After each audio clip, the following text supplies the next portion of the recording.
El Portal Radio, transmitiendo desde Guadalajara, Jalisco, México.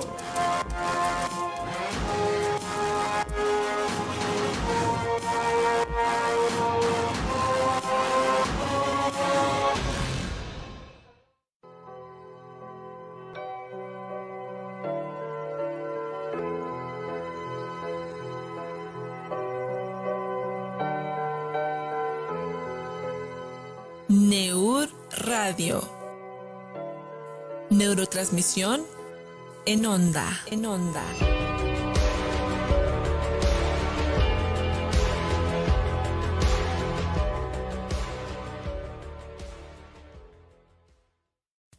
Una producción de El Portal Radio. Derechos reservados.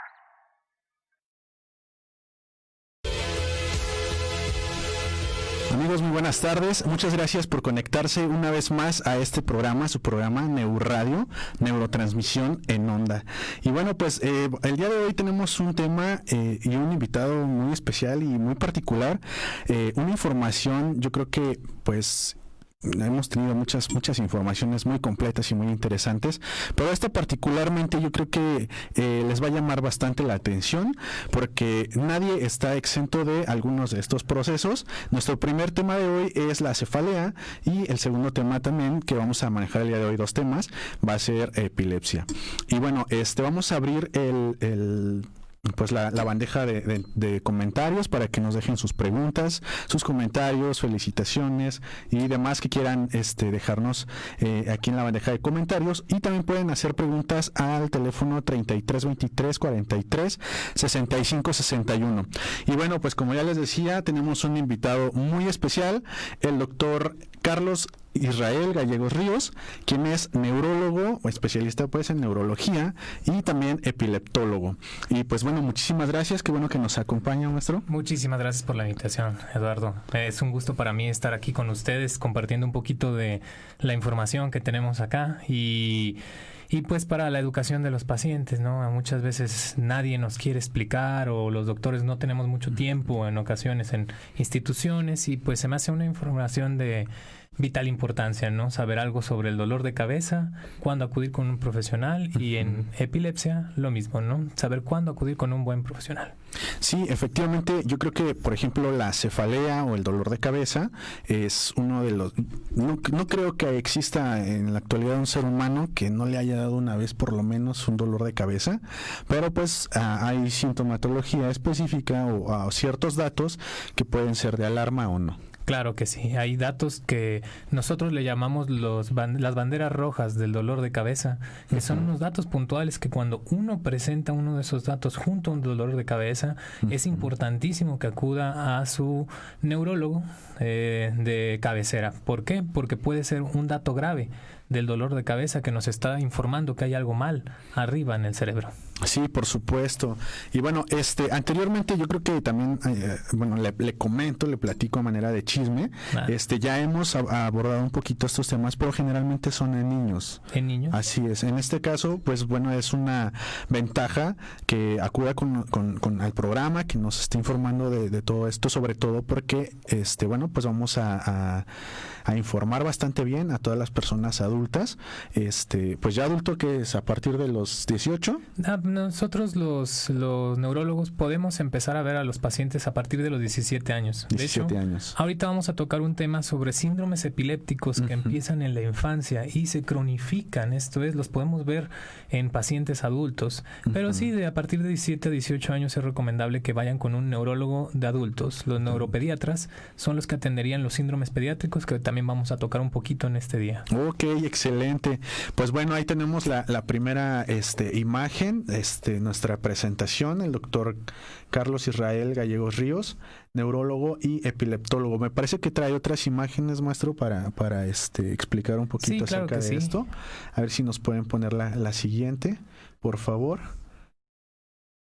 Bueno, pues háblenos un poquito de usted. Pues nada más contarles lo poquito que he estado haciendo en estos años. Pues yo soy un médico graduado de aquí de la Universidad de Guadalajara. Ahí hice medicina en general. Fui aceptado en la Universidad Autónoma de San Luis Potosí para realizar neurología. Y pues gracias a que me fue muy bien en San Luis Potosí, fui aceptado también en un diplomado de epilepsia en la Universidad de Lorraine, Francia, que es donde estamos haciendo lo de epileptología. Okay. Sí, también, digo, esto ya es muy extraoficial y a manera de chisme, también voy a aplicar, y es muy probable, la aceptación en neurofisiología en El Salvador Subirán, en el Hospital de Nutrición. Entonces estamos esperando nada más la carta de aceptación. Y pues básicamente eso, ¿no? Para no entrar en tantos detalles ni tantas flores. Sí, no, bueno, pero de todos modos es una información bastante esencial para que pues también sepan y pues que no se trata de hacer esto porque sí. Exacto. Hay una base. Y bueno, de hecho la escuela de medicina, la UDG, tiene muy buena fama de crear muy buenos médicos. Sí, de hecho, tanto la UDG como la UASLP, la Universidad de allá de San Luis Potosí, tienen renombre a nivel nacional debido a que, por ejemplo, la UASLP es el primer lugar en los exámenes de admisión de medicina. Y en la UDG también es una de las escuelas más competidas del país para entrar a medicina. Entonces, ambos cuentan con bastante categoría. Bastante exigencia de parte de cada uno de los participantes. Pues bueno, vamos a seguir y abrir el tema. ¿Nos puedes poner la siguiente imagen para que empecemos directo con la cefalea? ¿Qué es la cefalea? El dolor de cabeza o cefalea, como nosotros lo denominamos los neurólogos, es un tipo de síntoma neurológico que nos da, sobre todo cuando hay algo alterado en la cabeza, ¿sí? Dependiendo cuál es el tipo de dolor en el que vamos a hablar, es la fisiopatología, ¿no? Porque la migraña no tiene la misma fisiopatología que un dolor de cabeza tensional. Cabe resaltar que el dolor de cabeza es el trastorno número 1 de neurología, ¿sí? No estamos exentos, y creo que a todos nos ha pasado en la vida, que tengamos un dolor de cabeza. Sí, así es. Sí, y tenemos datos claves que me gustaría resaltar en esta plática sobre cómo los neurólogos tipificamos los dolores de cabeza, ¿no? No, casi todos los dolores de cabeza se parecen, por así decirlo, ¿no? Pero tienen características propias de edad, sexo, localización, intensidad y síntomas acompañantes que nos pueden ayudar a vislumbrar de qué tipo de dolor de cabeza nos estamos refiriendo. Ok, y bueno, por ejemplo, estoy viendo que en esta imagen, para explicar una de las características la primera es edad y sexo. Exacto. Así. Por ejemplo, a mí me gustaría resaltar que en la edad pediátrica es muy raro, ¿no?, que un niño tenga dolor de cabeza tensional. Por ejemplo, eso nos pasa mucho a los adultos, ya cuando tenemos estrés laboral y todas las cosas de adultos que no nos gustan, ¿verdad? Entonces, la edad es muy importante para los neurólogos. ¿Por qué? Porque a partir de cierta edad nos dan ciertos tipos de síndromes de cefalea, ¿no? La cefalea tensional, sobre todo, es de adultos jóvenes o adultos en edad media y nos pasa muy seguido con el estrés, ¿no? También el sexo es muy importante recalcarlo, por alguna extraña razón que todavía no conozco. Y todavía es una duda científica importante. Es una duda científica importante, no, entre tanto de factores hormonales y que las mujeres están más tendientes al estrés muchas veces. La vasta mayoría de los síndromes que vamos a ver de dolor de cabeza están predispuestos en mujeres, ¿sí? Y es algo muy importante también. ¿Por qué? Porque a lo mejor depende también de que los hombres no somos tan proclives a que nos duele la cabeza y vamos con el médico, ¿no? No tenemos tanta inteligencia emocional para arrancar con eso. No le damos tanta importancia a algunos eventos. A veces, hasta que es grave, ¿no? Yo creo. Entonces, ese factor es muy importante. El sexo también influye dentro de los dolores de cabeza. ¿Qué otra cosa influye? Saber la localización del dolor de cabeza. No todas las localizaciones son las mismas en las diferentes tipos de dolores de cabeza.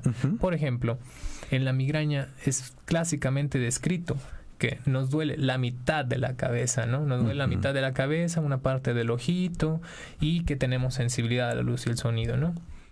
Pero en otros síndromes del dolor de cabeza también puede doler solo la mitad de la cabeza y a veces son mal tipificados. ¿Por qué? Porque se confunden, ¿sí? Porque muchas veces en medicina general nos enseñan ciertas reglas y siempre nos atenemos a eso, ¿no? Y lo bonito de la medicina es que no es algo estático, ¿no?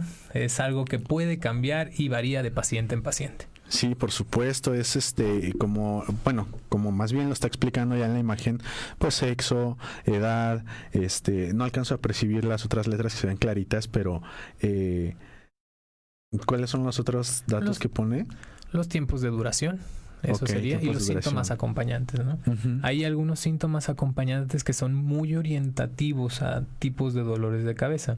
Ya lo tocaremos un poquito más adelante en la plática, pero por ejemplo, hay datos de unos dolores de cabeza bastante raros que se llaman trigémino-autonómicos o de la neuralgia del trigémino, que esa sí es famosísima, ¿no? Sí, yo creo que sí hay yo creo que sí debe de haber dentro de nuestro público. Ahorita nos van a hacer el comentario, se van a animar a participar y sí, yo creo que sí ha de haber muchos que les ha sucedido. Sí, claro que sí. Y de hecho, ese tipo de dolores de cabeza me encantaría tocarlos ahorita porque están dentro de un grupo que le llaman el tipo de dolor de cabeza o cefaleas suicidas. ¿Por qué? Porque dan dolores intensos que son muy molestos a lo largo de casi todo el día y los pacientes están agitados, ¿sí? Están molestos, no se les quita con nada y a veces muchas de las ocasiones no tienen un tipo de tratamiento adecuado porque se pueden confundir con migraña, por ejemplo.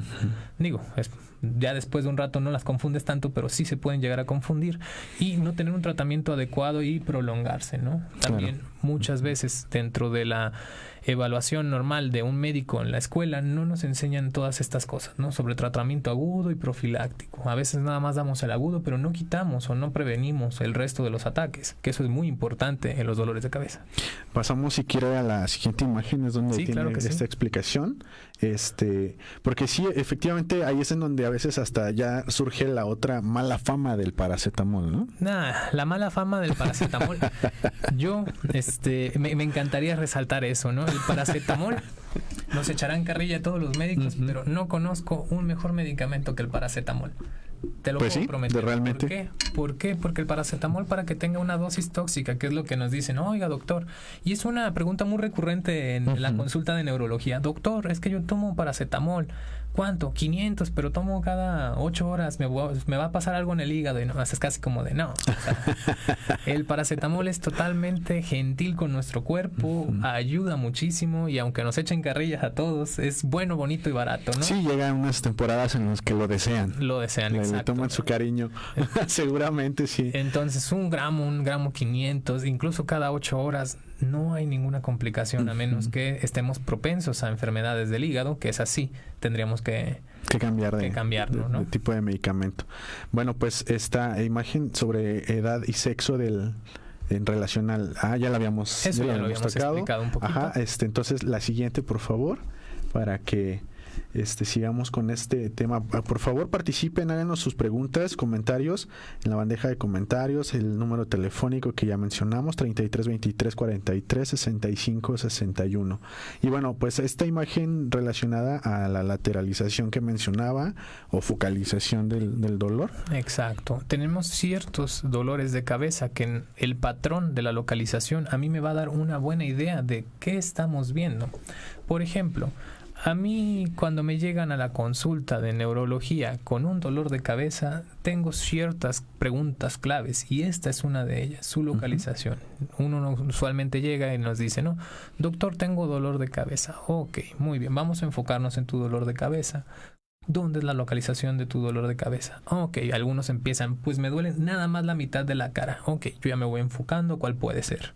O doctor, es que me duele aquí como opresivo, en corona, en toda la distribución. También. Muchas veces parecemos brujos, les digo, porque nos dan poquitos datos y uno ya sabe qué es. Sí, obviamente la clínica manda, la revisión neurológica es la que termina de decirnos el diagnóstico, pero la localización es importantísima porque muchos dolores de cabeza se localizan en el mismo lado o pueden bilateralizarse. Por ejemplo, la migraña usualmente es de un lado, pero también nos puede dar en ambos lados de la cabeza. Entonces ahí dicen, bueno, ya ese no se parece a migraña, ya es dolor tensional y la pueden mal diagnosticar y maltratar, ¿no? Entonces es muy importante tener en punto eso, ¿no? Que cuando alguien tenga dolor de cabeza, saber bien su localización para cuando vayamos a consulta nos diga, doctor, a mí me duele aquí o acá, o a veces me duele en ambos lados. Y ya, el neurólogo sería un poquito más, se daría una idea más enfocada a qué tipo de dolor de cabeza estamos sufriendo. Vamos a ver la siguiente imagen para darle más fluidez al tema, porque creo que esto incluso ya lo habíamos mencionado hace un momento, Poquito, ¿no? Sí. El tiempo de duración, efectivamente, también es otra parte muy interesante. Muy interesante, porque yo hago mucho hincapié, sobre todo en los pacientes que son migrañosos, que son los que más me preocupan, porque muchas veces aguantan el dolor.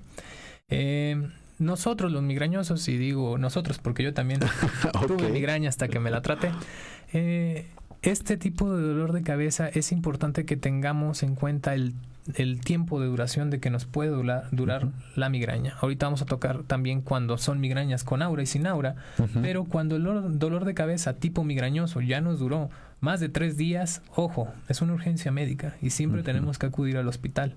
¿Sí? ¿Por qué? Porque la duración prolongada, sobre todo de la migraña, nos puede predisponer a infartos, a sangrados, a disminución del estado de alerta, muchas cosas que son potencialmente mortales. Hipertensión intracraneal, ¿no? De todo esto que se vuelve ya más delicado. De hecho, aprovechando que estamos hablando sobre el tiempo de duración, el día de hoy me di a la tarea de preguntar a algunas personas pues cuáles eran sus dudas respecto a este tipo de situaciones de la cefalea. Yo creo que era porque íbamos a hablar de este tema, que amanecí con un dolor de cabeza que no me lo he podido quitar acá en la nuca, parece que traigo cargando algo en el cuello, pero efectivamente ahí es en donde se diferencia de la tensional, ¿verdad? Y entre todo esto, una de mis compañeras decía, bueno, es que yo tengo años y años que me dan dolores de cabeza, voy, me la trato, me dan medicamento, voy con uno, voy con otro y no se me quita. En este caso, este tipo de pacientes, ¿qué es lo que pueden hacer? ¿Cómo los podemos auxiliar? Porque me imagino que más bien han sido maltratados. Pues puede ser. A lo mejor no han tenido un tipo de tipificación de su dolor de cabeza. Usualmente, y eso también es una regla basta en neurología, cuando un paciente tiene dolor crónico de cabeza o nos estamos enfrentando a un dolor tensional maltratado o nos estamos enfrentando a una cefalea secundaria.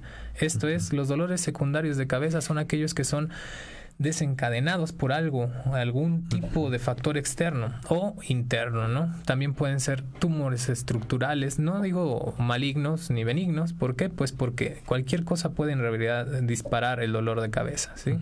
Entonces, la forma en que podemos auxiliar a estos pacientes es mandarlo con un neurólogo, sí, y que el neurólogo le haga las preguntas adecuadas para tipificar si es un tipo de dolor primario o secundario.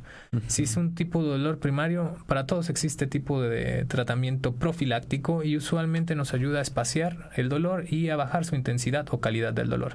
Entonces, esa sí podría ser una buena forma, tipificarlo, clasificarlo en realidad, ver qué medicamento le funciona más y hacer los ensayos terapéuticos necesarios hasta que remita el dolor de cabeza.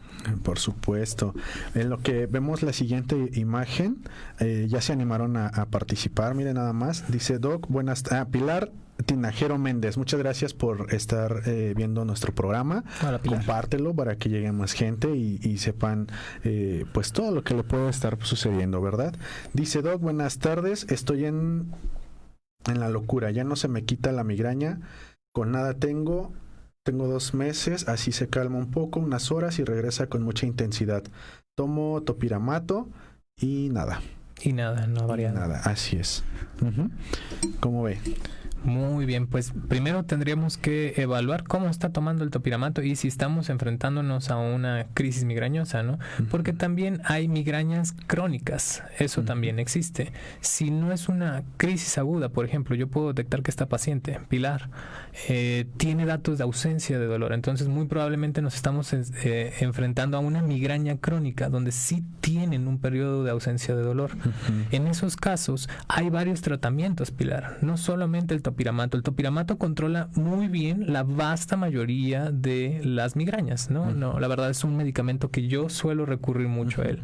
Pero ¿qué otras cosas podemos hacer con las migrañas? Hay aplicación de toxina botulínica, que esa también tiene una alta eficacia en pacientes con migraña crónica. Sí, esa es una opción que podemos tomar con usted, Pilar. U otra sería medicamentos un poquito más caros que ya fueron demostrados, como Erenumab, ¿no? Este medicamento también está autorizado para la migraña crónica y también tiene excelentes resultados, solo que ambos son mucho más caros que el topiramato, ¿no? Claro. ¿Qué sería bueno con usted, Pilar? Pues sería bueno hacerle una revisión, ver si el medicamento lo está tomando de forma adecuada o si tuvo un fallo terapéutico. Existen más medicamentos para la migraña, no solo existe el topiramato. Sí, y si no, pues podemos recurrir a esas terapias, ¿no? de especializadas para migraña crónica. Sí, afortunadamente existen muchas alternativas que podemos, y lo que mencionábamos hace un momento, hay que tipificarla, hay que clasificarla para poder abordar adecuadamente el dolor. Pilar, pues muchas gracias por tu participación. Si tienes otra duda, pues con muchísimo gusto la vamos a responder. Netito Ruiz, maestrísimo, mi compañero de trabajo, pues muchas gracias por seguir el programa. También Halcón Negro, caray, tiene nombre muy bélico. Hey. Si no, pues buenos saludos y pues compartan nuestro programa para que llegue a más gente. Tenemos la otra imagen, al fondo, dice fono y fotofobia. En este caso, síntomas acompañantes de la cefalea. Sí, por ejemplo, los síntomas acompañantes más característicos y que seguramente también nos hemos enfrentado en los pacientes migrañosos, pero no excluyente nada más de la migraña, es la fono y la fotofobia, que significa sensibilidad al sonido y a la luz. De hecho, muchas veces los pacientes lo identifican como migraña cuando les pasa eso, ¿no? Que dice, es que me cala la luz y el sonido. Muy bien, pues ellos mismos dicen migraña. Estoy casi seguro que estoy en caso de migraña.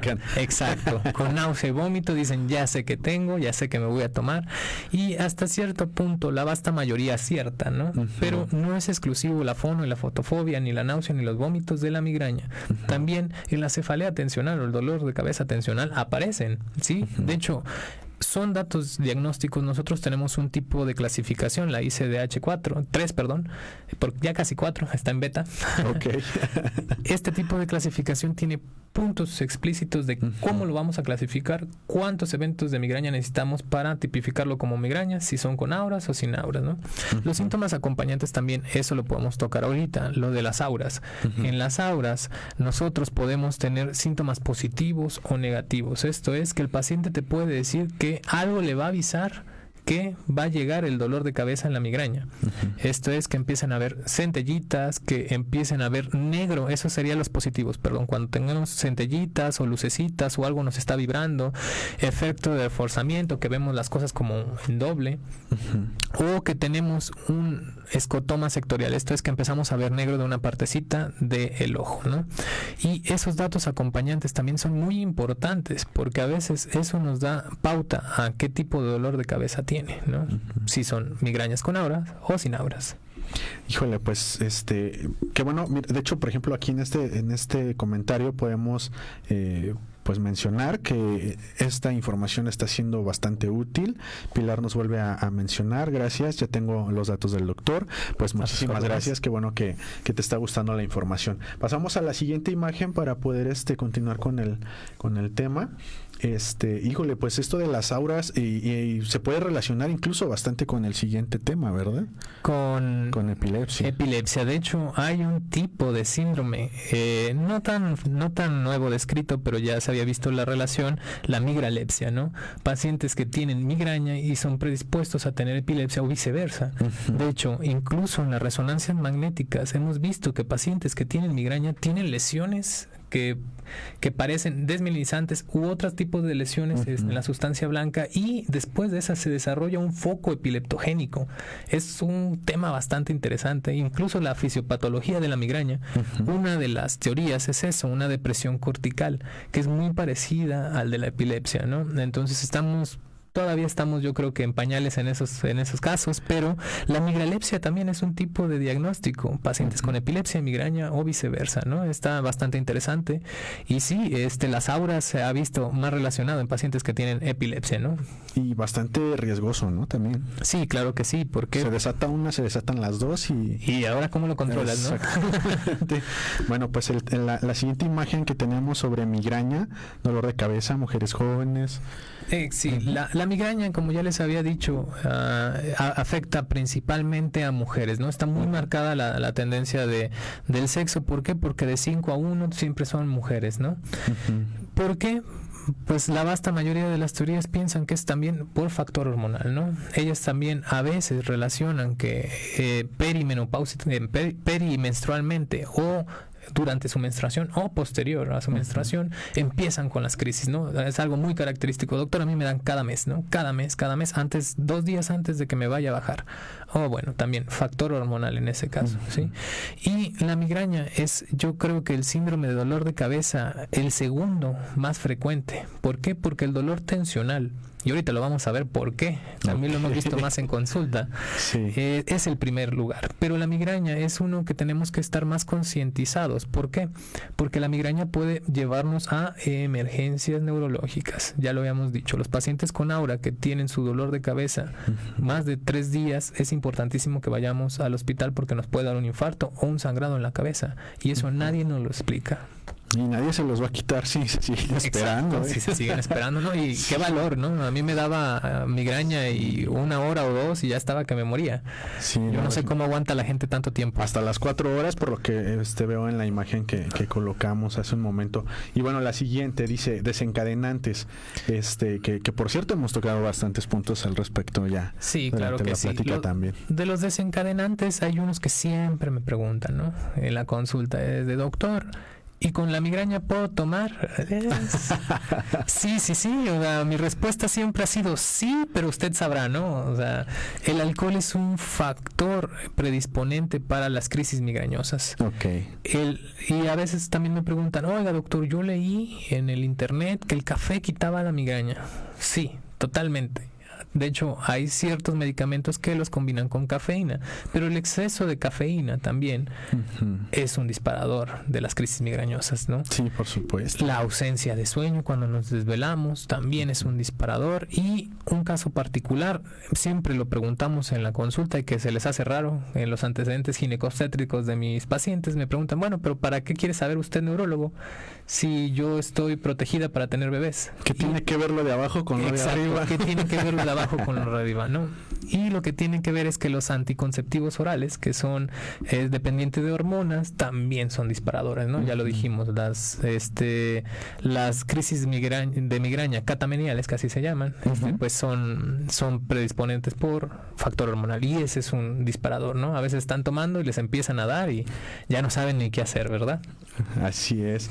Pues híjole, vamos a ver la siguiente imagen de una vez para que sigamos con esta fluidez que está bastante interesante. Como dice, efectivamente, que tiene que ver lo de abajo con lo de arriba. Que ver lo que abajo. Sí, no, sí se ha escuchado. De hecho, lo hemos escuchado en algunas situaciones durante los estudios, que de hecho ahorita vamos a mencionar.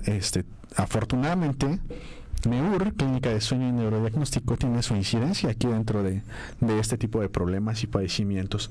Y dice tratamiento agudo y no alcanzó. Y abortivo. Ok, perfecto. Sí, nosotros tenemos que tipificar también el tipo de tratamiento que le vamos a dar. Los pacientes usualmente cuando llegan a mi consulta llegan en estado agudo. Sí, esto es, llegan con el dolor de cabeza. Y lo primero que dicen, doctor, quiero que me quite el dolor de cabeza. Ok, bueno, sí se puede. Obviamente, tanto con analgésicos orales o intravenosos. Ahí es donde también me echan mucha carrilla con el paracetamol. Pero el paracetamol es una excelente herramienta que tenemos para el tratamiento agudo. Yo aquí lo que quiero dejar en claro es más bien el tratamiento profiláctico, y es algo que nos hacía en la preguntita nuestra paciente Pilar. Así es. Ajá. Sí, que no solamente se tienen que tratar los periodos agudos. Esto es, no solo tenemos que empastillarnos con ibuprofeno, paracetamol, ketorolaco, lo que que ustedes gusten, ¿no? Existen los medicamentos de profilaxis, esto es los que nos van a ayudar a que se nos quite o se nos expanda el dolor. También eso lo tenemos que aclarar. Los dolores de cabeza no se curan, se controlan, ¿sí? ¿Por qué? Porque la vasta mayoría ahí va a estar y puede que cuando pase algo desencadenante nos vuelva a pasar, ¿sí? Por eso no se curan, se controlan, pero se pueden controlar también que parezcan curados, ¿no? Claro que sí. Y de los tratamientos profilácticos, uno de esos es el que está tomando Pilar, el topiramato. Es buenísimo, ¿sí? Y nos ayuda exactamente a expandir los periodos sin dolor. Pero ya existen otro tipo de terapias un poquito más caras y que nosotros apenas estamos ofertando como neurólogos. Ya existían, pero apenas están haciendo los cursos de preparación y todo eso. ¿Cómo son esto, no? La toxina botulínica, que es algo que es el boom ahorita para el tratamiento de migraña crónica. Se hacen muchas pequeñas inyecciones, como cuando nos queremos quitar las arrugas, pero en músculos específicos, ¿no? Que son los que nos ponen tensa la cabeza y nos ayuda a liberar muchísimo el dolor. De hecho, los periodos sin dolor están descritos hasta 6 meses o mucho más, ¿sí? Entonces, es una muy buena opción en pacientes como Pilar, en la que refieren eso: doctor, el dolor de cabeza ya no me deja vivir. Y bueno, es una excelente opción. ¿Es una alternativa que usted también aplica dentro de su consulta? Sí, claro que sí, es así también. Ya estamos certificados para la aplicación de toxina botulínica. Pues ahí lo tienen. Vamos a hacer una pequeña pausa y continuar con el tema. El siguiente tema es epilepsia. Esto se va a poner buenísimo. No se vayan porque nos falta mucho todavía.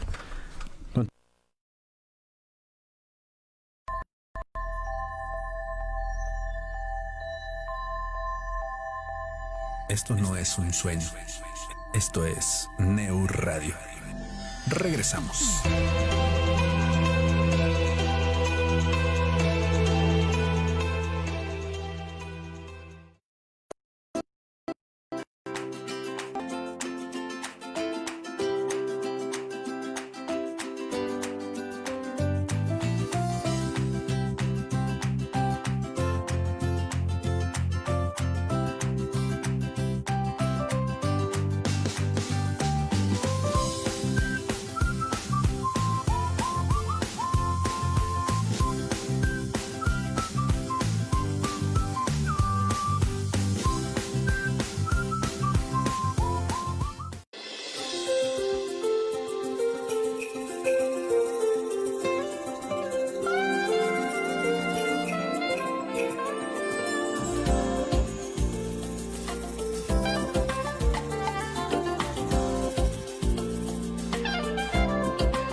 Neu Radio.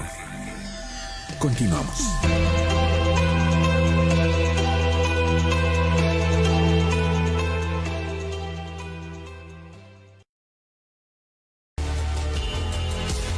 Muchas gracias por continuar con el programa y qué bueno que no se han despegado porque todo esto está poniéndose caliente como mismo es Guadalajara, ¿verdad? Pues bueno, vamos a continuar con el tema. El tema ahora vamos a abordar esta situación de epilepsia. Como mencionaba, anteriormente se había presentado los temas al respecto, pero es bastante... ha sido más bien bastante en niños. Esta parte de la epilepsia, pues bueno, no es algo que deje exentos a los adultos y yo creo que más de uno le ha tocado, porque a mí me ha pasado pues que a veces el paciente es epiléptico, vamos en camión, vamos en tren y les dan crisis convulsivas, pues justo en la calle, ¿no? Entonces, ¿por qué es importante seguir transmitiéndoles esta información? Bueno, pues porque de alguna u otra manera quien nos escucha tienen conocidos, tienen familia o pueden ayudar a alguien en una situación que se presente, por ejemplo, una crisis convulsiva, ¿verdad? Sí, claro que sí, es importantísimo porque en la población general me ha tocado escuchar cuando pasa esto, justo el ejemplo que me diste, ¿no? ¿Qué tengo que hacer cuando un paciente entra en una crisis convulsiva mientras está en la calle? Y la vasta mayoría siempre empieza con ponle algo en la boca para que no se muerda, no se atragante la lengua, ¿no? Y totalmente erróneo, ¿no? Es una de las cosas que nosotros totalmente contraindicamos. Nunca le tengan que meter nada en la boca a un paciente que tiene una crisis convulsiva, por favor, porque pueden salir con los deditos mochados. Ellos no van a saber que están apretando mucho la boca, entonces, por favor, eso hay que omitirlo, ¿no? O los van a ahogar, ¿no? Exacto, o se pueden ahogar o hacerle daño al paciente. Lo mejor que podemos hacer eso, y lo tenemos aquí en una diapositiva, en la siguiente. Si nos puede apoyar. En lo que nos pone la imagen, vamos a Ramón González. Saludos para el doctor Gallegos, excelente neurólogo y amigo. Claro que sí, uno de mis mejores amigos, Ramón González, excelente psiquiatra del Hospital San Juan de Dios. Bastante prodigio para lo que hace y aparte bastante trucho para las cosas de neurología. Bastante. Ramón González, pues qué bueno que sigues el programa o sigue el programa, ya no sé. También. También. Pues compártalo para que la información llegue a más gente. Gabriela Ramírez Juárez, esa es mi primita querida.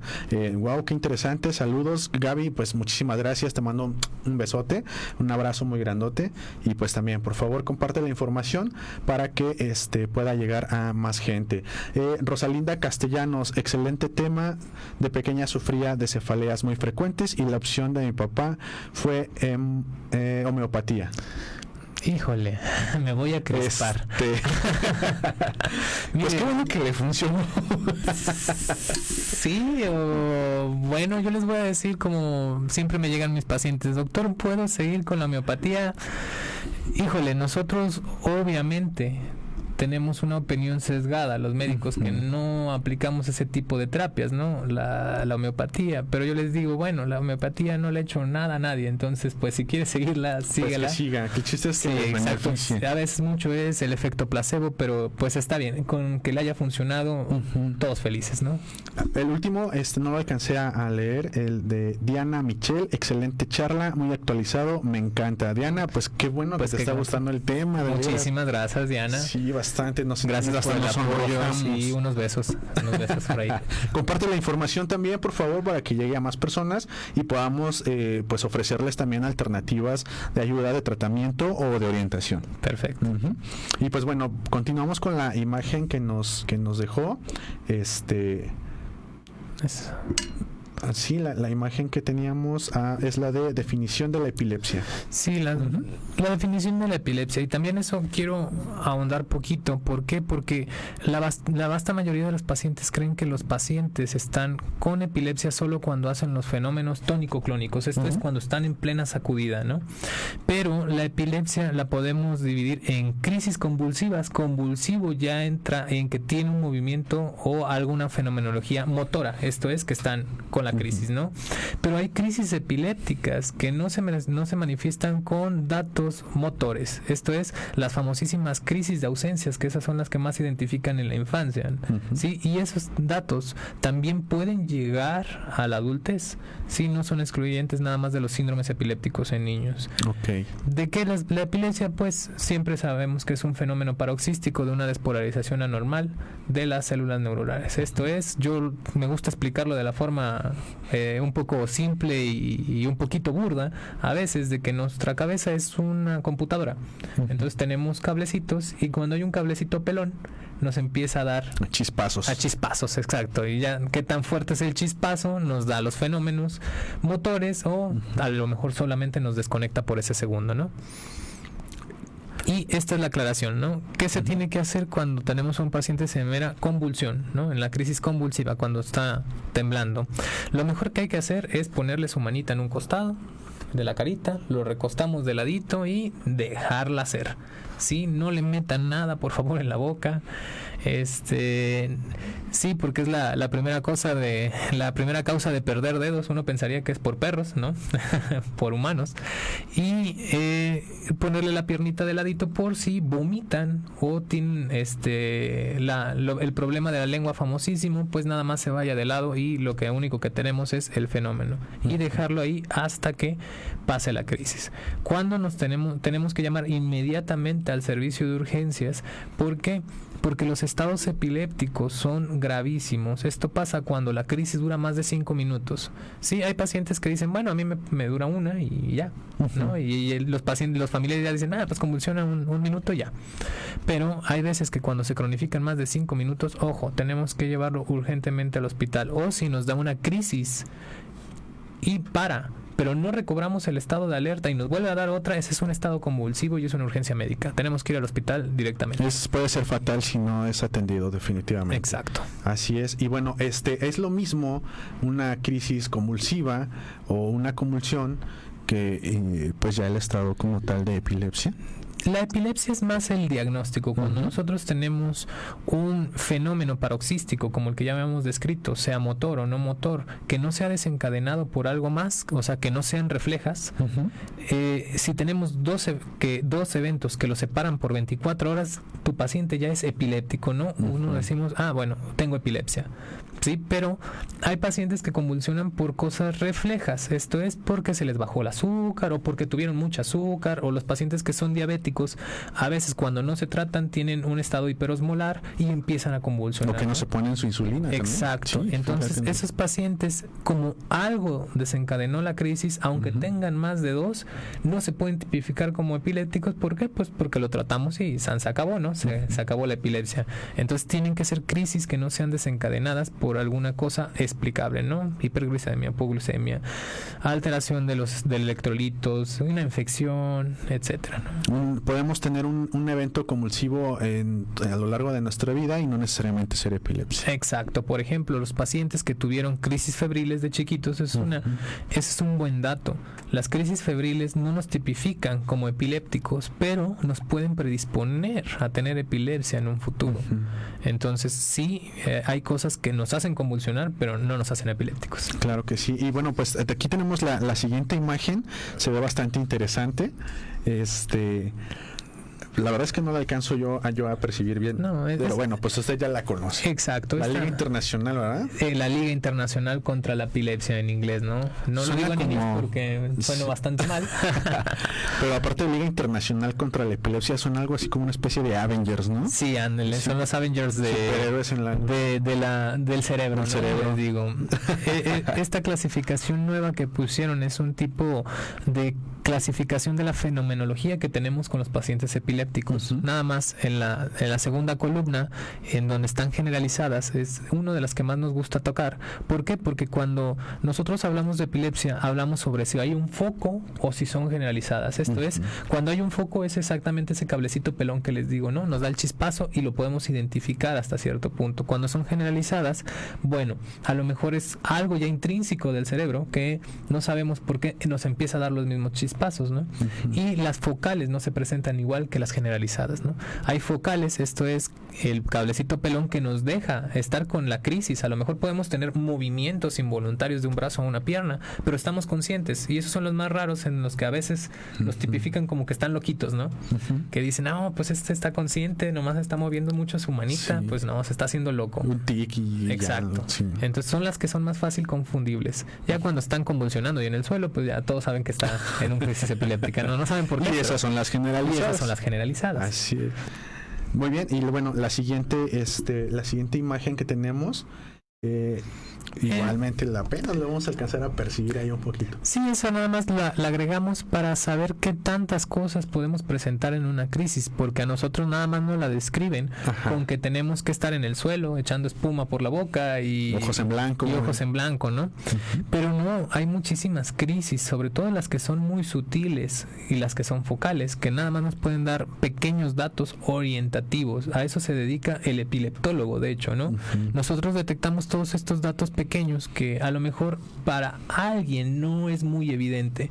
¿Cuál es uno de los que nos encanta tocar? El fenómeno de déjà vu y de déjà vécu, que son fenómenos descritos en Francia, ¿sí? Pero que todos hemos sufrido, sobre todo yo creo que toda la audiencia lo hemos pasado, Sí. cuando llegamos a un lugar y dijimos, yo ya estuve aquí, ¿no? Y esto ya lo viví. Son fenómenos así pequeñitos y que dices, bueno, ¿sabe por qué me pasó? Errores de la Matrix, dicen por ahí. Pero cuando nos pasan anormalmente, esto es en un promedio de 5 veces por semana o más de 10 veces por mes, ya es un dato orientativo. Dices, caray, eso no es normal. Nos puede pasar una vez al año, 2, cositas así. Pero cuando pasa eso, ya es un fenómeno orientativo a que un paciente puede llegar a ser epiléptico y es sutil. No es ni siquiera algo fenómeno, no es un fenómeno motor, ¿no? Entonces, para tenerlo bien en cuenta, muchas veces es eso. ¿Qué otra cosa? El dolor epigástrico, esto es que empieza aquí en la boca del estómago y sube. Es un tipo de miedo, lo describen los pacientes. Okay. Siento como miedo, como dolor, que me sube del estómago hasta acá la garganta. Y cuando me pasa, a veces me desconecto o a veces no. Entonces también esos son datos sutiles, ¿no? O oler cosas feas como putrefacción.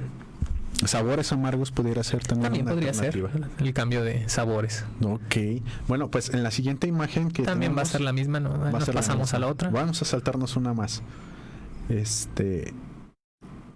Digo, como dato curioso, una de las cosas que me gusta comentar es que a mí, yo tenía la intención de estudiar relaciones. Es una pequeña anécdota que siempre cuento, ¿no? Yo creo que ya han de estar hasta fastidiados de mi historia, pero yo quería estudiar y en mi mente era pues algo así como ciencias humanas, de no sé, ciencias políticas, relaciones internacionales, pero pues resulta que mi pequeño Eduardo Junior, del pasado. pues resultó con la presencia de epilepsia desde los 4 meses de edad. Actualmente ya tiene 11 años y ya bastante controlado. No sabía. Pero precisamente fue una situación que me orilló a mí a indagar sobre todo esto, y pues la verdad es que me encantó, me quedé, y pues aquí estamos ahora con Neu Radio y con esta charla sobre epilepsia. Aquí al fondo tenemos de hecho ya la imagen, precisamente es un electroencefalograma. Claro, donde yo ya tengo experiencia contigo. También para que lo sepa la audiencia, pues trabajamos en conjunto. Sí, así Lalo y yo, haciendo este tipo de diagnósticos con el electrodiagnóstico, ¿no? Él es experto en poner todo este tipo de material, los cablecitos raros que nos ponen en la cabecita para registrarnos. Chupones, le dicen otras personas. Exacto, para registrarnos la actividad superficial del cerebro, ¿no? Esto es un dato que es un tipo de estudio de gabinete que a nosotros nos ayuda muchísimo a los neurólogos, ¿sí?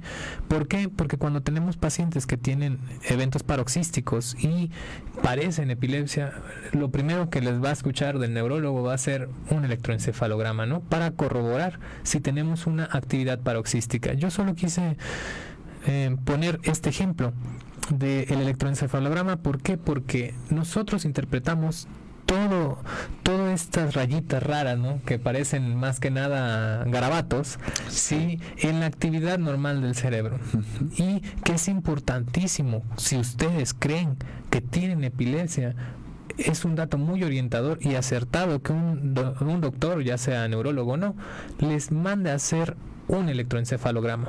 Pero cabe resaltar que los electroencefalogramas no hacen diagnósticos, ¿sale? A veces nos ayudan a corroborarlo, pero si un paciente parece que tiene epilepsia, pues bueno, la clínica manda, yo siempre les digo, pero es totalmente necesario corroborarlo por electroencefalograma. Sí, porque es bastante, pues como lo mencionó, es orientación al diagnóstico y al conocer, pudiera llegar al momento en el que le ayuda a tomar precisamente decisiones. Sí, claro que sí. Sí, mientras vemos la siguiente imagen, Diana Díaz, saludos Lalo, doctor Carlos, Diana también ya la conoce. Diana, ¿cómo sí, está? Norma Herrera, saludos. Chanfle Gómez, saludos. Pues bueno, igualmente muchísimas gracias por seguir el programa. Compartan esta información bastante útil para todos los, pues, en caso de que conozcan a alguien o que incluso sea el mismo paciente que le esté sucediendo, Claro que pues sí. esperemos que todo esto sea de mucha ayuda. Tenemos aquí el apoyo del doctor Carlos Israel Gallegos Ríos, quien pues está completamente abierto a recibirlos, a atenderlos en su consultorio y además las urgencias también, ¿verdad? Ahí tenemos el número publicado para que se contacten con el doctor. La siguiente imagen, síndromes electroclínicos. Esto nada más lo quise ejemplificar para que vean que no todo nada más es lo que nos hace convulsionar, nos hace movernos y ya ahí se cae, ¿no? Porque hay muchos pacientes que viven con epilepsia y no saben que tienen un tipo de síndrome específico, epiléptico. Porque a veces es bueno de todos modos ir con un neurólogo capacitado en esto de la epilepsia, porque a veces estamos mal tipificados. Sabemos que tenemos epilepsia, pero no sabemos si estamos dentro de un rubro de la epilepsia. En esa imagen nada más quería recalcar cuántos síndromes electroclínicos tenemos. Ahí no se ven, ni siquiera están chiquitos todos. Así es. Sí, entonces a eso se especializa el epileptólogo, ¿no? A llegar y tipificar cuál tipo de epilepsia tienes y cuál tratamiento sería. Porque muchas veces yo lo he escuchado con compañeros, que a veces también me causa un poco de grima, sobre de, no, doctor, pues tú, un neurólogo, los neurólogos nomás dan valproato y ya. Y dices, no, y dices, es como escuchar ahorita lo de la pandemia, ¿no? Sí, síganle, les vamos a dar pero terapia electroconvulsiva. Ándele, le vamos a llamar a nuestro querido José Ramón para que le dé su terapia a ver si es cierto que fue valproato. Exacto, después lo van a estar pidiendo, ¿no? Pues bueno, vamos a seguir con la siguiente imagen. Efectivamente, esta imagen me llama un poquito la atención y era encaminado a una pregunta que le iba a hacer. Claro. Hay, o es muy frecuente incluso saber que niños menores de 3 años, probablemente incluso extendiendo un poquito la edad, 4 o 5 años, presentan fiebre arriba de los 38 y tienen una crisis convulsiva. Hay gente que no tiene hay niños que no tienen un seguimiento como tal de epilepsia, se pasó la crisis convulsiva, no se presentó, bueno, pues se acabó hasta ahí. Es un predisponente para que esta situación de niño se refleje en un adulto como tal ya epiléptico. Sí, totalmente. Nosotros llamamos unos datos de alarma cuando tenemos un paciente de epilepsia. Siempre le preguntamos eso. No sabemos, le decimos, no sabemos si tú convulsionaste de chiquito por fiebre. Muchos dicen que sí, otros dicen que no.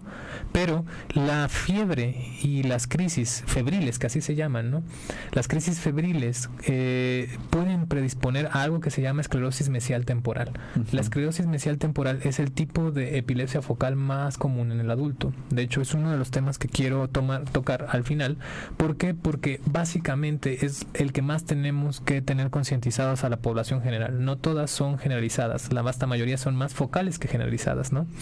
¿Y cuáles serían los datos de alarma para que un paciente que tiene crisis febriles pueda desarrollar después crisis focales del adulto?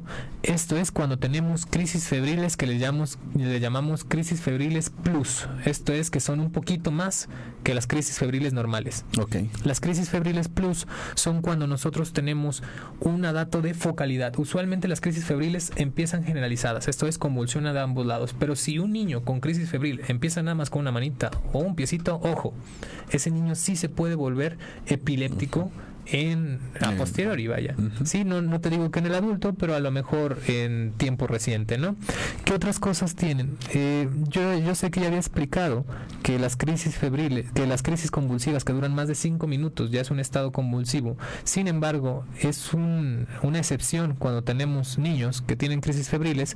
Si duran más de 15 minutos, el triple de los adultos, ya es también un dato de alarma horrible para los pacientes, ¿no? Y otra cosa es que los pacientes que tienen crisis febriles usualmente convulsionan una vez y ya.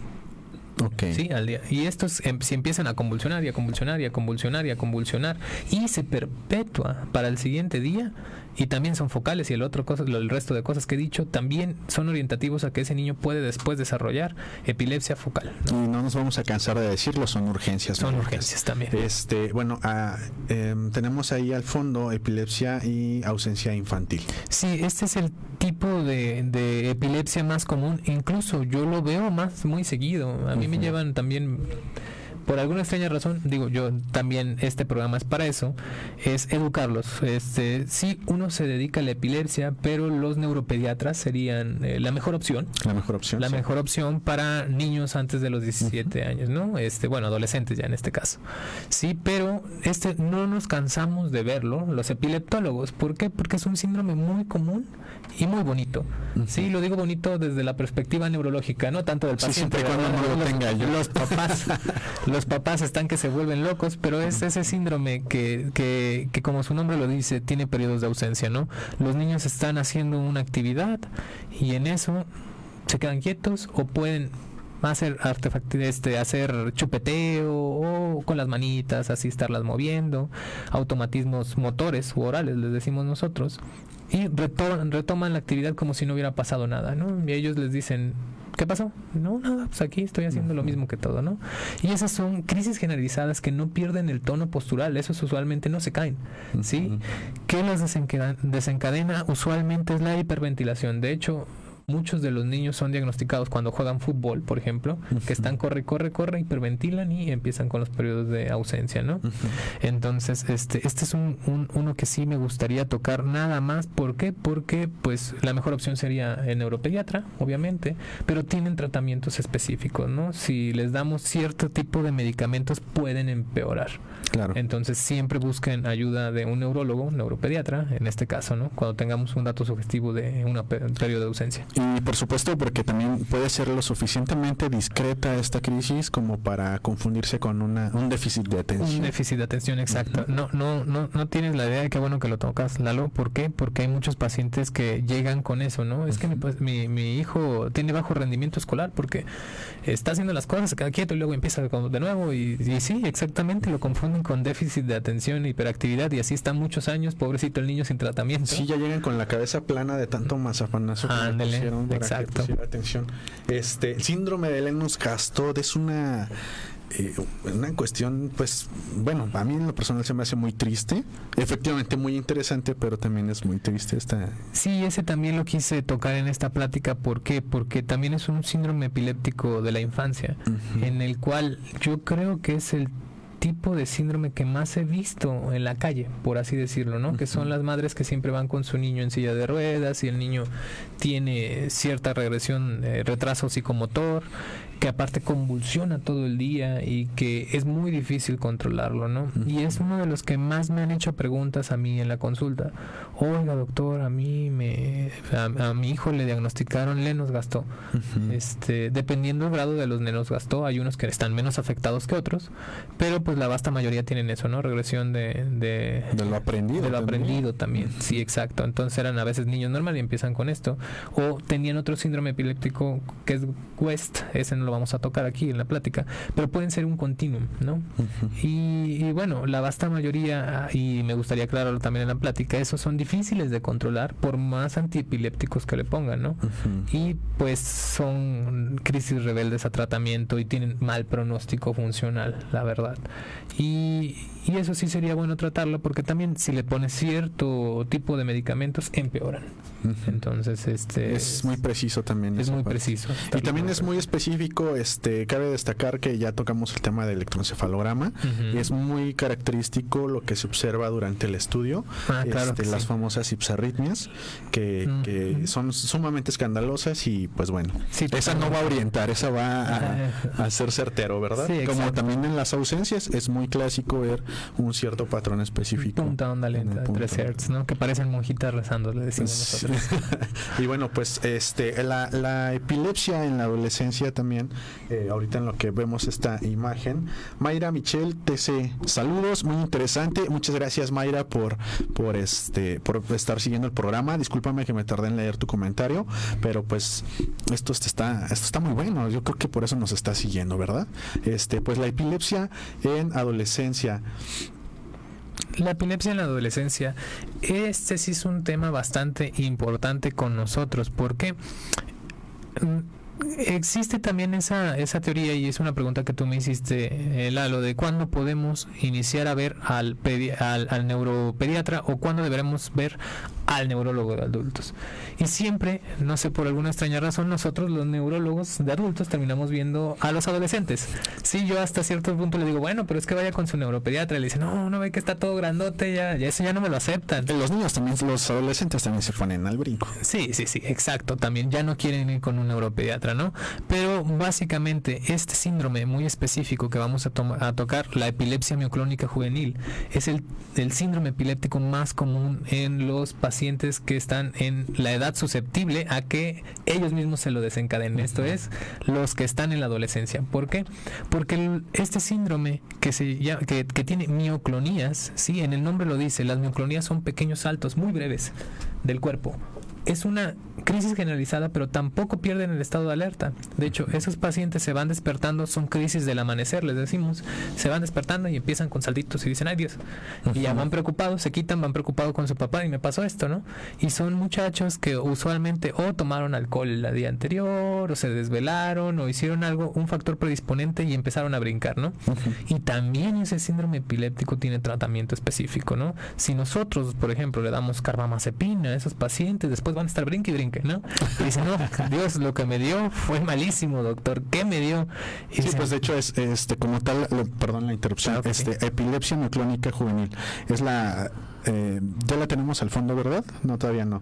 La epilepsia mioclónica juvenil es precisamente la que nos está explicando. Sí, claro que sí. Ajá, necesitábamos ponerla para ver el dato. Entonces, este tipo de epilepsias tiene que ser un tratamiento igualmente de una manera específica, pero ¿es acorde al paciente o acorde al tipo de diagnóstico? Es acorde al tipo de diagnóstico. Okay. Hay diferentes tratamientos también para el síndrome de Jans o epilepsia mioclónica juvenil. Obviamente podemos variar entre los más efectivos y lo podemos poner acorde al paciente, vaya, ¿no? Hay unos que a veces nos funcionan a unos y a otros no.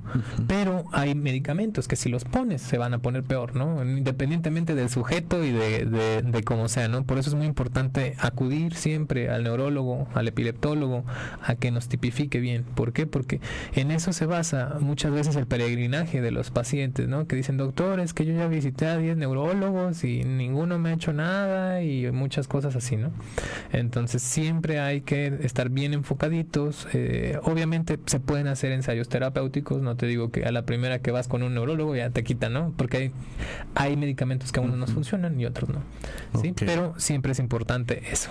Tenemos la siguiente, que es de síndromes específicos, y aquí va una pregunta que me surgió porque precisamente estaba viendo unos videos del doctor Luis Delgado, no sé si lo ubica en YouTube, explica muy bien algunas de estos temas también, y menciona una característica que automatismos, que parece que el paciente está como que buscando algo y un comportamiento pues raro, pero también lo menciono porque puede confundirse con, efectivamente este tipo es bien raro y no sé qué le pasa, pero sí, está cursando un problema con comportamientos psiquiátricos, ¿no? Epileptógenos. Sí, exacto. Dependiendo los automatismos que pueden ser orales, del motores, de la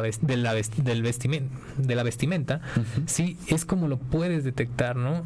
Uno de los más comunes es exactamente eso, ¿no? Que los pacientes están y se empiezan a desabrochar y abrocharla, o a ponérsela, o a desvestirse, ¿sí? Y son los que son más propensos a que digan, este paciente está psiquiátrico, ¿no? ¿Por qué? Pues porque está haciendo automatismos, ¿no? Pero los automatismos usualmente también después pueden tener fenómenos motores de otra índole, ¿no? Como las convulsiones tónico-clónicas. Entonces, siempre es importante ser juicioso, porque sí, tengo que reconocerlo, ¿no? La vasta mayoría de mi consulta, la de neurología, yo creo que el 50% es psiquiatría. Ok. Y 50% es neurología, ¿no? También eso me encantaría resaltar, junto con el comentario de mi compañero psiquiatra José Ramón. No le tengan miedo al psiquiatra.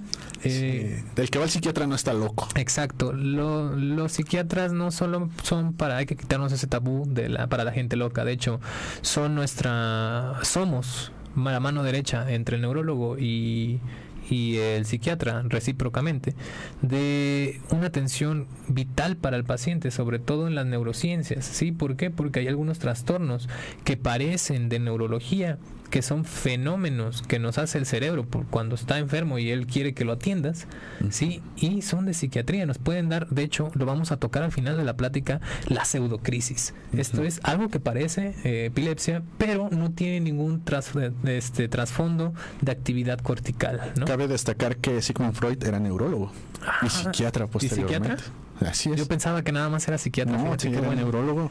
De hecho, por eso van muy bien de la mano. Obviamente sí tienen sus diferencias, pero pues tienen sus... Y cabe recalcar que los psiquiatras fueron los que crearon el electroencefalograma. Así es. Entonces hay que darles muchas gracias a nuestros compañeros psiquiatras, ¿no? El psiquiatra alemán Hans Berger. Y perderles el miedo.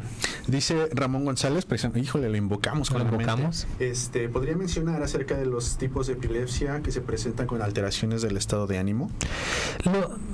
Muchas gracias, Ramón, por tu comentario. Sí, hay tipos de datos que son los emocionales, ¿sí? Esto es cuando tenemos crisis focales, también tenemos los que son fenómenos no motores.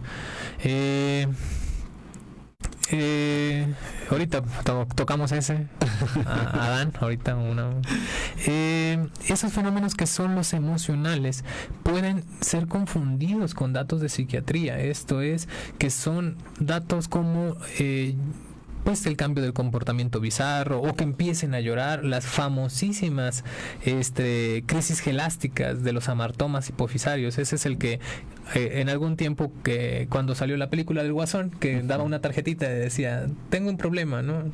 No se sabe si tiene también crisis gelásticas, ¿no? Y eso es nada más cambios del comportamiento, que es a lo que se refiere el doctor José Ramón, ¿sí? De que tenemos crisis que no son motoras, de hecho son del estado de ánimo y los confunden con datos de psiquiatría. No es habitual, más bien no es poco habitual que yo tenga en mi consulta pacientes que me dicen, doctor, es que a mí diario me tratan psiquiatras y me acaban de mandar con usted porque a alguien se le prendió el foco de que puede ser una crisis epiléptica, ¿no? Le empezamos a hacer todas las preguntas derivadas de esto, lo que ya te había dicho, fenómeno de déjà vu, de déjà vu, y resulta que tiene una epilepsia, ¿no?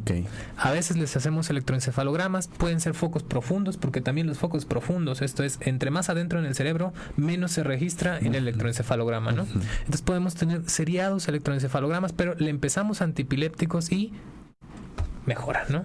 Entonces sí, es una pregunta muy importante del doctor José Ramón. Muchas gracias por su participación. Pues vamos a leer rápidamente y pasar a la siguiente imagen, porque estamos muy cerca de terminar el programa, se nos está acabando el tiempo. Le mandan saludos desde Japón. Sí, es mi mejor amigo de la preparatoria, Adán Jafet García Inda. Saludos. Muy interesantes de Japón. Híjole, pues saludos a Kakaroto y a Vegeta también por allá. Netito Ruiz, saludos a Eduardo, igual otra vez mi compañero. Pues muchas gracias por seguir el programa. Compartan por favor esta información para que llegue a más gente y más gente pueda ser atendida o se dé cuenta de lo que le está sucediendo. Creo que sí alcanzamos a ver una o dos imágenes más, porque ya se nos... Híjole, es lo que nos pasa siempre cuando traemos temas interesantes, porque se va el tiempo tan rápido, ¿verdad? Pues porque el tiempo fluye cuando te diviertes, dicen por ahí. Sí, estado epiléptico. Del estado epiléptico ya lo tocamos, más resaltar la urgencia del estado epiléptico. ¿Por qué? Porque el estado epiléptico, cuando la crisis dura más de 5 minutos o que tengas una crisis, no recobres el estado de alerta y aparte tengas otra crisis, el estado epiléptico es potencialmente mortal.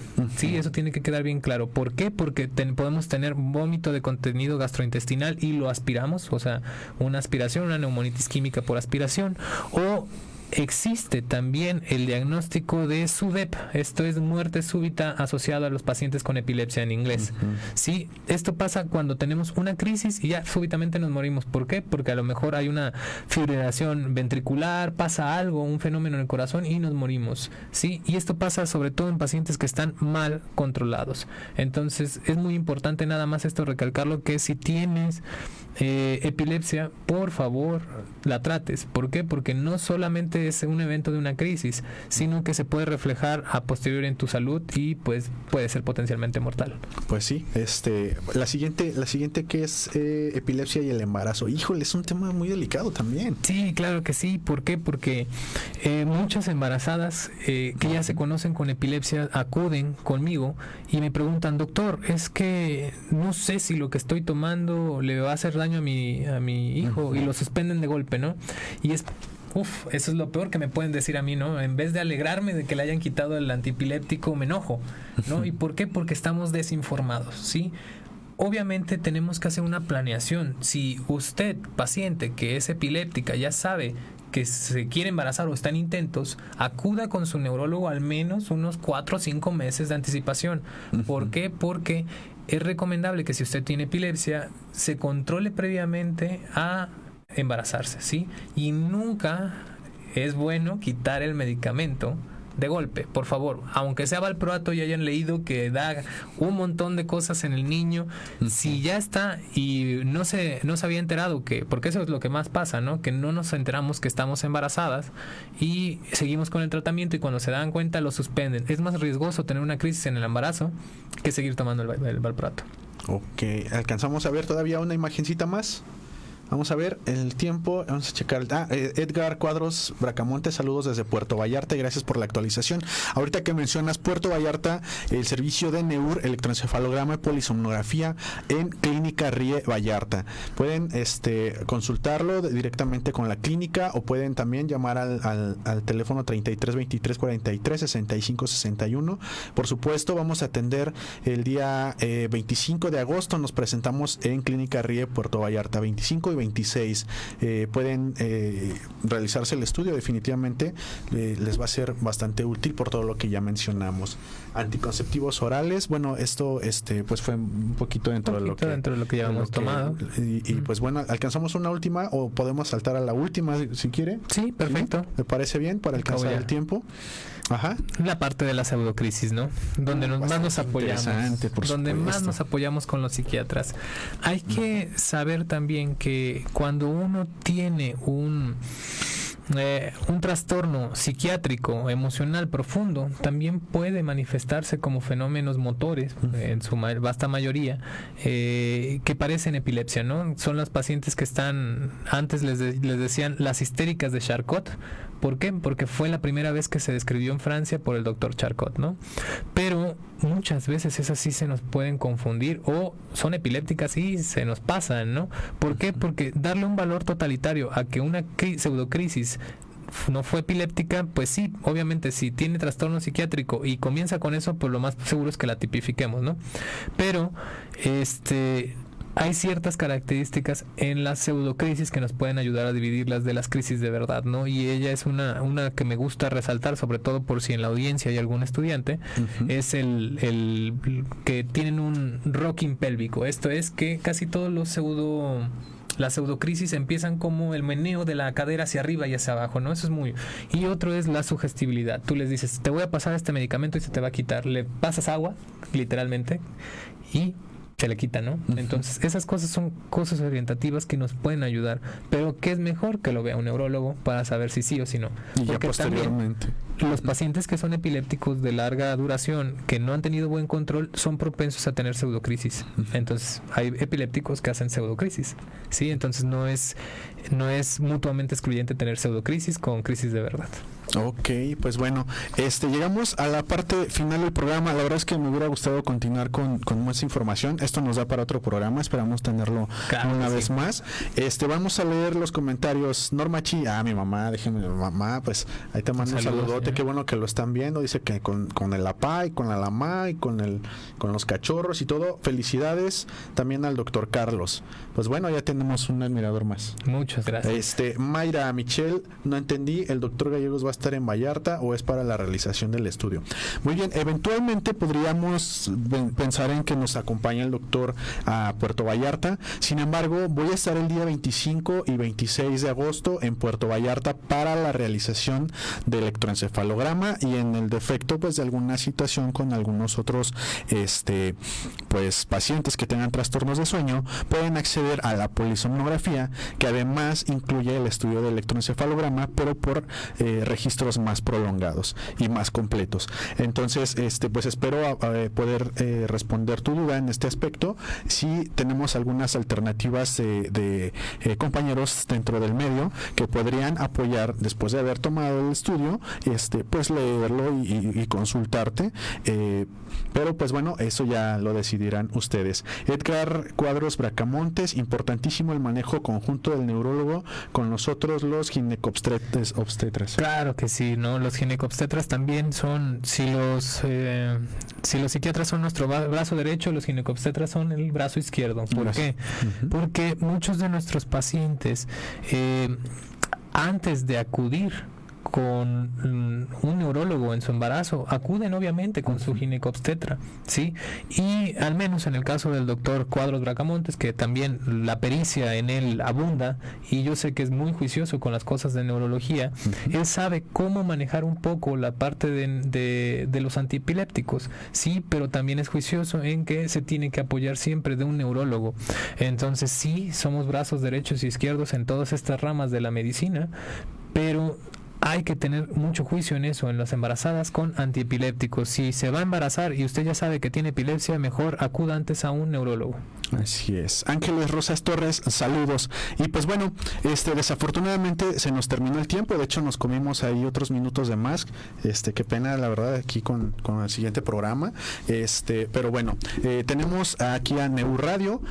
Tenemos mucha más información. Para el siguiente jueves vamos a tener a una doctora en urgencias pediátricas con el trauma craneoencefálico precisamente en bebés, ¿verdad? Perfecto. Esto no es un sueño, esto es Neur Radio. Hasta la próxima. Hasta luego.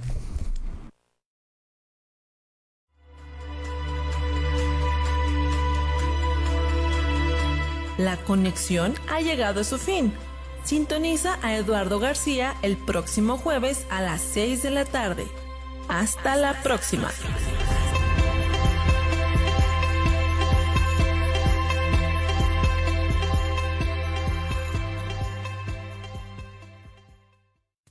Una producción de El Portal Radio.